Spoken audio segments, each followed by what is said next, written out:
বাজারে বাংলাদেশের পণ্য ঢুকতে হইলে সেটা গার্মেন্টস হোক, চামড়া হোক, যেটাই হোক, কত ট্যাক্স দেওয়া লাগবে।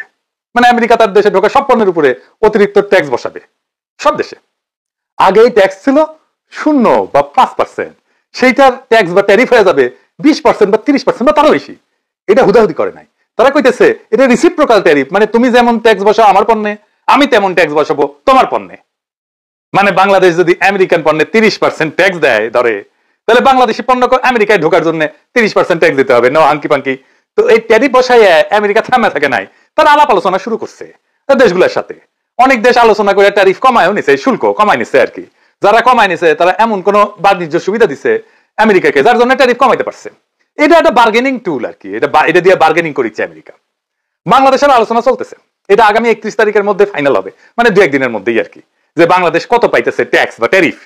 যদি বাংলাদেশ ট্যারিফ কমাইতে না পারে তাইলে হাতে হ্যারিকেন ধরতে হবে, কলে এই শুল্ক কার্যকর হবে 1 আগস্ট থেকে। তবে আমেরিকান বাণিজ্য মন্ত্রী বলছে শুল্ক কার্যকর হইলেও আলোচনা চলবে। আমি এটা নিয়ে একটা ভিডিও করেছিলাম, আপনারা জানেন যে আমি ইকোনমিক্সের ছাত্র। এই শুল্ক দীর্ঘমেয়াদে আমেরিকান ইকোনমির ক্ষতি করবে, তবে স্বল্প মেয়াদে তা আমাদের ক্ষতি করবে, অবশ্যই করবে, যদি আমরা শুল্কের একটা ভালো রেট না পাই। যাই হোক, আমি ওই একাডেমিক আলোচনাতে যাব না, আমরা এই চুক্তির একটা বিশেষ দিক নিয়ে আলোচনা করব। কুটি এসে ইন্ডিয়া গ্যাঞ্জাম করছে, আর ইন্ডিয়ার গ্যাঞ্জাম করে লাভটা কি, এটা নিয়ে আলাপ করব। এটা হইতেছে গোপনীয়তার চুক্তি। মানে এই যে বাংলাদেশ আলোচনা করতেছে আমেরিকার সাথে, সে আলোচনার আগে একটা চুক্তি করেছে বাংলাদেশের সাথে, তার নাম গোপনীয়তার চুক্তি। এখন বাংলাদেশে হালকা উঠেছে, কেন এই আলাপ গোপনে করতে হবে, কেন পাবলিক জানিতে পারিবে না, এগুলো সরকার খুব খারাপ কাজ করিচ্ছে, তাই না? দেবপ্রিয় কইছে এই ধরনের গোপনীয়তার চুক্তি করছে বাংলাদেশ এই ট্যারিফের নেগোসিয়েশনের টাইমে, তার নজিরবিহীন, আগে কখনো এটা হয় নাই। দেখেন, কথা সত্য, মিছা কথা কয় নাই। তার সাথে এটাও সত্য যে এই একতরফাভাবে সব দেশকে রিসিপ্রোকাল ট্যারিফ চাপাই দিয়া আলোচনা শুরু করা, এটাও আমেরিকা আগে কখনো করে নাই, এটাও নজিরবিহীন। এই গোপনীয়তার চুক্তি কি বাংলাদেশ একা করেছে আমেরিকার সাথে, নাকি সব দেশই করেছে? যারা আলোচনা করছে সব দেশই করেছে। কিন্তু দেবপ্রিয়বাবুর দাবি সব দেশ করলেও বাংলাদেশ এই চুক্তি করতে পারবে না। তার মানে যে নেগোসিয়েশনে আলাপ, এটা বাংলাদেশ করতেই পারবে না। তো আসেন একটু দেখি, আমি তো কইলাম, আপনারা বিশ্বাস করবেন কেন, আগে দেখি যে আসলে অন্যরা গোপনীয়তার চুক্তি করেছে কিনা। হ্যাঁ করেছে, আমরা ফিলিপাইনের সংবাদ মাধ্যমে দেখতে পারি, তারা বলতেছে, আমরা এটা বিস্তারিত বলতে পারবো না কারণ এনডিএ, মানে এটা বলে গোপনীয়তার চুক্তি, নন ডিসক্লোজার এগ্রিমেন্ট, মানে যেটারে আমরা গোপনীয়তার চুক্তি বলতেছি সেটা সাইন করা আছে। ইংরেজিতে কইছে, দেখেন, however when asked to provide a list of products included in the tariff concession, Rodolfo did not provide details as they are signatory of a non-disclosure agreement, NDA. It is covered by an NDA while we are still negotiating. আচ্ছা, তার মানে এরা করিছে। থাইল্যান্ডে কি কইছে? Due to signing of a non-disclosure agreement, the Thai government is unable to disclose specific details of the ongoing negotiations. তার মানে এদের সাথে করা হয়েছে। আচ্ছা, আর্জেন্টিনার সাথে কি করা হয়েছে? এদের সাথে এনডিএ করা হয়েছে। দেখেন কইছে, the bilateral pact has been quietly in the works for 3 months under the signing of confidentiality agreement, NDA, that prevent negotiators from disclosing details. এমনকি ভিয়েতনামে জানাচ্ছে যে তারা বলতে রাজি হয়নি, কারণ এই যে তথ্যগুলো, সে তথ্যগুলো পাবলিক না। তার মানে আমরা বেশ কয়েকটা দেশের গোপনীয়তার চুক্তি দেখলাম, ওরা করতে পারবে কিন্তু আমরা করতে পারবো না। কি আবদার! যদি সবাই চুক্তি করে আর আমরা যদি এই চুক্তি না করি, তাহলে আমাদের সাথে নেগোসিয়েশন করবে আমেরিকা? বলেন তো। আমেরিকা তো বলবে, তুমি কোন হরিদাস পাল আসছো যে তোমার সাথে গোপনীয়তার চুক্তি ছাড়া নেগোসিয়েশন করতে হবে আমাকে? আচ্ছা ধরেন এই এগ্রিমেন্ট ছাড়াই, গোপনীয়তার চুক্তি ছাড়াই আলাপ করলো বাংলাদেশের সাথে, স্পেশাল খাতির করলো আর কি আমেরিকা। তো যারা সাইন করেছে এই গোপনীয়তার চুক্তি, তারা এসে বলবে না যে আমার সাথে সাইন করলা এগ্রিমেন্ট, বাংলাদেশের সাথে করলা না কেন, বিষয়টা কি, পিতলা খাতির কেন? আমেরিকা কি জবাব দিবে? তারপরেও দেবপ্রিয়রা প্রশ্ন তুলতে পারে, কেন এটা জনগণ জানবে না? কি আর বলবো, এই দেবপ্রিয়রা 111 করলো। দেবপ্রিয় কিন্তু এই জেনেভায় পোস্টিং নিছিল 111 এর পরে, বেনিফিশিয়ারি ছিল। এই দেবপ্রিয় ট্রানশিপমেন্টের ওকালতি করেছে, আর এখন খুব নন ডিসক্লোজার এগ্রিমেন্ট করেছে। সিপি ব্যবহার করেছে, বাণিজ্যের নামে গোপন চুক্তি মানবো না। ওরে আমার ওরে ওরে, এগুলোর মাথার কথা তোলা গোবর দিলেও হইতো। যাই হোক, আলাপটা কি কইতেছে ওরা বুঝেছে, আজেন্ডাটা একটু আমরা বুঝে দেখি। আমি আপনাদের আগেও কইছি, সিপিপি যা বলবে, দেবপ্রিয় যা বলবে, তার উল্টা দিকে দাঁড়াবেন। সিপিপি যেহেতু বিরোধিতা করতেছে, দেবপ্রিয় যেহেতু বিরোধিতা করতেছে, এটা দেশের জন্য ভালো আর ইন্ডিয়ার জন্য খারাপ। এই চুক্তিটা কোনো গোপন চুক্তি না, এটা গোপনীয়তার চুক্তি। গোপন চুক্তি আর গোপনীয়তার চুক্তি দুইটা ভিন্ন জিনিস। মানে যতক্ষণ এই ট্যারিফ নিয়ে আমাদের আলোচনা হইতেছে আমেরিকার সাথে, ততক্ষণ আমাদের আলোচনার বিষয় বাইরে যাবে না। ধরেন প্রফেসর ইউনূস তারেক রহমান আলাপ করলেন লন্ডনে, তো ওই আলাপ কি লাইভে দেখছি আমরা? ওটা ধরে লাইভ হইতো, গোপনীয়তার যদি কোনো দরকারই না থাকে। গোপনীয়তা যখন থাকার দরকারই নাই, তাহলে ওই আলাপের পুরোটা রেকর্ড করে জানাই দিলে হয়। তারও জানাই নাই, আলাপের ফলাফল আমরা জানছি, কিন্তু আলাপের খুঁটিনাটি জানার দরকার আমাদের নাই। এই আলাপ তো প্রকাশ করার বিষয় না। কেন না, আমি এটা পরে বলতেছি। এই আলাপ হবে বাংলাদেশের ট্যারিফ কত হবে। এই ট্যারিফ যদি কমে তাহলে আমেরিকাকে তো কিছু দিতে হবে, সেটা কি কি দেওয়া হবে সুবিধা হিসেবে তার সবকিছু দুই দেশের মানুষই জানবে যখন চুক্তিটা হয়ে যাবে। কিন্তু এই আলোচনার প্রসেসের মধ্যে যা আলোচনা হবে এই সময়টায় কিছু জানানো যাবে না, কারণ অন্য দেশ আলোচনার মধ্যে আছে। তারা যদি জেনে যায় আমরা কি আলোচনা করতেছি তাহলে তো আলোচনার ফলপ্রসূ হবে না প্র্যাকটিক্যাল কারণে। এটা বার্গেন, তো অনেক দেশের সাথে বার্গেন করতেছে আমেরিকা। ধরেন আমরা যাই না গেলাম কি নিয়ে ইন্ডিয়ার সাথে বার্গেন করতেছে আমেরিকা, আমরা তো ইন্ডিয়া চাইতে ভালো কন্ডিশন দিব আমেরিকাকে, তাই না?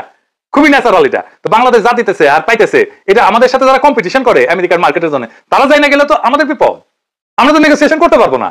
ইন্ডিয়া তো সুবিধা নেবে এটার, কারণ ইন্ডিয়া তো ওই মার্কেটে আমাদের কম্পিটিটর।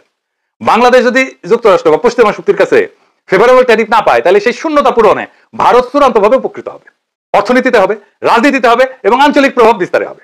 এই পুরো প্রক্রিয়া এক ধরনের সফট ডিইন্ডাস্ট্রিয়ালাইজেশন এবং স্ট্র্যাটেজিক ডিপেন্ডেন্সি হবে বাংলাদেশের ইন্ডিয়ার উপরে যদি এই ট্যারিফ নেগোসিয়েশনে আমরা হেরে যাই। বাংলাদেশকে পশ্চিমের বাজারে দুর্বল কইরা বাংলাদেশের অর্থনীতি ভারত নির্ভর করে তুলতে পারবে ইন্ডিয়া যদি এই ট্যারিফ নেগোসিয়েশনে আমাদের চাইতে ইন্ডিয়া ভালো ট্যারিফ পায়। অথবা আমরা যদি অনেক বেশি ট্যারিফ দিতে হয়, এই জাউরারা হাউকাউ করতেছে, মানুষকে কনফিউজ করতেছে যেন এই নেগোসিয়েশনে বাংলাদেশ জিততে না পারে, ইন্ডিয়া যেন বেশি সুবিধা পায় আর আমাদের মারা যায়। দেবপ্রিয় সিপিবি এদের হাউকাউয়ের লক্ষ্যই এটা। এই প্রসঙ্গে আমি কোভিডের টাইমে একটা ঘটনার কথা মনে করাই দিই, মিল পাবেন। কোভিডের টাইমে আমরা যেন ভ্যাকসিন না পাই সে বাগড়া দিছিল ইন্ডিয়া, মানে ইন্ডিয়া চাইছিল ভ্যাকসিনটা যেন ইন্ডিয়া থেকে নেওয়া হয়। তাহলে ইন্ডিয়ার লাভ কি? ইন্ডিয়া এটা তার কূটনৈতিক অস্ত্র হিসেবে ব্যবহার করবে। আমি বেনে বেনে করছি না, দেখেন তো এই সময় চীনের সাথে ভ্যাকসিন কেনা নিয়ে আলাপ হচ্ছিল বাংলাদেশের। বাংলাদেশকে চীন একটা খুব ভালো প্রাইস দিছিল, দাম দিছিল খুব কম দামে, শ্রীলঙ্কা থেকে কম দামে এমনকি বাংলাদেশকে টিকা দেওয়া হয়েছিল। শ্রীলঙ্কার তখন অর্থনৈতিক অবস্থা খুব খারাপ, আপনারা তো জানেন। তার সেই অবস্থা তো বাংলাদেশকে একটা ভালো প্রাইস দেওয়া হয়েছিল যেটা শ্রীলঙ্কার চাইতে কম। এটা হয়েছিল একটা গোপনীয়তার চুক্তি দিয়া, কারণ এই প্রাইসটা যদি শ্রীলঙ্কা জানে যায়, নেপাল জানে যায়, সবাই তো বলবো আমাকে বাংলাদেশে প্রাইস দাও। বাংলাদেশ এটা বার্গেন করে পাইছিল। সেই চুক্তির ফাইল প্রথম আলো রোজিনা চুরি করে সচিবালয় থেকে, রোজিনাকে গ্রেপ্তার করা হয়। আমি বলছিলাম কাজ ঠিক হয়েছে, এইটা রোজিনা ইন্ডিয়াকে সার্ভিস দিতে গিয়ে কাজ করেছিল। এই ফাইল রয়ের হাতে তুলে দিত, গোপনীয়তায় ঢাকা ফাইল থেকে আমরা যে দাম পাইছি এটা প্রকাশ করে দিত রোজিনা পত্রিকায়। আপনি দাম প্রকাশ করে দিলে তো চীন বিপদে পড়বে, ইন্ডিয়া শ্রীলঙ্কা যায় বলবে কেন তুমি আমার কাছ থেকে বেশি দাম নিলা বাংলাদেশ থেকে। তাসলিম খলিলরা তখন যুক্তি দিছিল রোজিনাকে দিয়ে কেন চুরি করাবে ইন্ডিয়া, ইন্ডিয়া চাইলে তো ওবায়দুল কাদের হাতে দিয়ে আসতো ফাইল। দেখেন এদের বুদ্ধি দেখেন, ফাইল পাওয়া নিয়ে তো কোনো ইস্যু নাই, ফাইল একটা গান 10টা ফাইল দিয়ে আসতে পারে। ইস্যু হইতেছে মিডিয়া বাংলাদেশ যে দাম পাইছে সেটা প্রকাশ হওয়া, একমাত্র সেটা প্রকাশ হওয়া মাত্রই এই চুক্তি ভঙ্গের, গোপনীয়তার চুক্তি ভঙ্গের অভিযোগ চীন করতে পারে এবং সেই অজুহাতে আমাদের ভ্যাকসিন দেওয়া বন্ধ করে দিতে পারে। রোজিনা ব্যর্থ হওয়ায় একজন ডেপুটি সচিব সে দাম প্রকাশ করে দেয়, ফলে চীনা ভ্যাকসিন আসা বন্ধ হয়ে যায়। আমাদের 2 বা 3 গুণ দাম দিয়ে সেই ভ্যাকসিন কিনতে হয়। তাহলে এটা অনুসন্ধানী সাংবাদিকতা নাকি দেশের মানুষের? আর আমাদের যে বেশি টাকায় ভ্যাকসিন কিনতে হইলো এটা কার জন্য? রোজিনার জন্য। তো বাংলাদেশকে যে অধিক টাকা খরচা দিয়ে ভ্যাকসিন কিনতে হইলো সেটা আগে কি রোজিনার বাপ দিবে না ওর হাজবেন্ড দিবে? এটা কারে বুঝাবেন? এই একই ঘটনা ঘটেছে ট্যারিফ নিয়ে আলোচনায়, গোপনীয়তার চুক্তি নিয়ে। আসেন এটা একটু বুঝে দেখি। দুনিয়ায় কোন দেশের মিডিয়ার কোন কুরকুরে নেই, সবাই তো এই সাইন করছে না, একমাত্র বাংলাদেশের অনুসন্ধানী সাংবাদিকদের এতই কারেন্ট এই গোপনীয়তার চুক্তি প্রকাশ করতেই হবে। তো এটা নিয়ে কি হইলো আসেন দেখি। এখানে একই রোজিনা কাণ্ড ঘটনা হইলো। এনবিআর এর দ্বিতীয় সচিব মুকিদুল আলমকে দিয়া এই আলোচনার বিষয়াদি কচুক্ষেতি বাইর করল। কচুক্ষেতি মানে কিন্তু ওয়াকারের পালক, পালক মানে জানেন তো, হ্যাঁ, যে দেয় বুঝছাও। র এর ডাইরেক্ট পেরোলে এই পদ বালক, সেইটা দিয়া বাংলা আউটলুকে নিউজ করাইলো। মুকিদুল ধরা খাইলো, চাকরি গেল। বাংলা আউটলুকের নিউজ ছড়াই নিলে কচুক্ষেতি নিজের পেজে ওই চুক্তির আলোচনা প্রকাশ করে দিল। দেখেন এর ফলে কি হইলো, বাংলাদেশের আলোচকেরা, নেগোসিয়েটররা মারাত্মক চাপে পড়লো। আলোচনার নেগোসিয়েশন আমরা পিছায় পড়লাম, ইন্ডিয়া আপার হ্যান্ড পাইলো। তাহলে বুঝেছেন তো কে কার সুবিধার জন্য এটা পাবলিক করা হয়েছিল? ওই ভালো কোয়াকারের কেন এটা পাবলিক করলো? আপনারা তো জানেন বাংলাদেশ যদি ফেভারেবল ট্যারিফ না পায় তাহলে ইন্ডিয়া লাভবান হবে, আর কেউ না। ইন্ডিয়াকে উপহার দিল ওয়াকারের বালক। এইবার সব বুঝেছেন তো, মিলিছে সব। বাংলাদেশের শিল্প, গার্মেন্ট, রপ্তানি আমেরিকার বাজারে সব ধ্বংস করে দেওয়ার কাজটা এই ওয়াকারের বালক কইরা দিল। যদি বাংলাদেশ ভালো ট্যারিফ না পায় তার দায় একমাত্র এই বালকের। আপনারাই বলেন এটা প্রকাশ করে কি এমন হাতি ঘোড়া বজরা পানসি হয়েছে? কি অর্জন করছে বাংলাদেশ? কিছুই না। বাংলাদেশের জনগণ কি অর্জন করছে? কিচ্ছু না, হারাইছে। কিন্তু এইটা প্রকাশ করার জন্য এত কুরকুরানি কেন ওদের খোয়ায়? কুরকুরানি মোদির কুরকুরানি, ইন্ডিয়ার কুরকুরানি। কারণ মোদি কইছে শুধু ওয়াকার নামিও তোমার বালক বানাবো, আর ওই খুশিতে নাচছে দৌড়। তাইলে কি আমরা ফেভারেবল ট্যারিফ পাবো না আমেরিকার বাজারে? 2 দিন অপেক্ষা করেন, ভালো খবর পাবেন ইনশাআল্লাহ। ওয়াকারের বালক কাজটা খুব জটিল এবং কঠিন করে দিলেও এটা উত্তরানো গেছে। আমার কাছে যতটুকু খবর আছে, চুক্তির ডিটেলস বেশি জানতে পারবেন তাড়াতাড়ি। এই ট্যারিফ আলোচনা, এই গোপনীয়তার চুক্তি সবই কূটনৈতিক বাস্তবতা। এই বাস্তবতায় কার কি বক্তব্য, কে কি প্রকাশ করলো সেটা বড় কথা না। বড় কথা এই যে বাংলাদেশে কোন দালাল চক্র, কোন রোজিনা সিন্ডিকেট, অনুসন্ধানী সাংবাদিকতার নামে রয়ের দালাল, ওয়াকারের পাঁচটা হাইব্রিড অনুসন্ধানী সাংবাদিকদের খেয়ালখুচির উপর চলে না। আমাদের রাষ্ট্র যদি সাহসিকতার সাথে ন্যায্য বার্গেন করে, যদি ঠিক সময় জিপ কামড়ে চুপ থাকে, তাহলে আমরা জিতবো। কারণ এই খেলা গলা ফাটানোর না, মাথা খাটানোর। আজকের দিনটায় আমরা শিখে গেলাম তথ্য চুরি করে নয়, কৌশল দিয়ে জয়লাভ করতে হয়। গোপন রাখাটা সবসময় চোরের চক্রান্ত না, কখনো কখনো তা হয় রাষ্ট্রীয় অস্ত্র। যারা চায় বাংলাদেশ বিশ্ববাজারে হারুক, তারা চায় না গোপনীয়তা থাকুক এই বাণিজ্য আলোচনায়। তারা চায় প্রত্যেকটা দরজার চাবি পড়ুক দিল্লির হাতে। কিন্তু না, এবার আর তা হবে না। বাংলাদেশ দাঁড়াইছে নিজের কৌশলে, নিজের স্বার্থে, এবং এই দাঁড়ানোই মাথা উঁচু করে দাঁড়ানো। ধ্বংস হয়ে হারায় যাওয়ার আগাম ঘোষণা না এটা। এই জাতি মাথা নত করে না। এই জাতি নিজের বাজার, নিজের রপ্তানি, নিজের শ্রমিকের ঘাম দাম চায়। যুক্তরাষ্ট্র হোক, ভারত হোক, কেউ আমাদের পেছনে রেখে সুবিধা পাবে।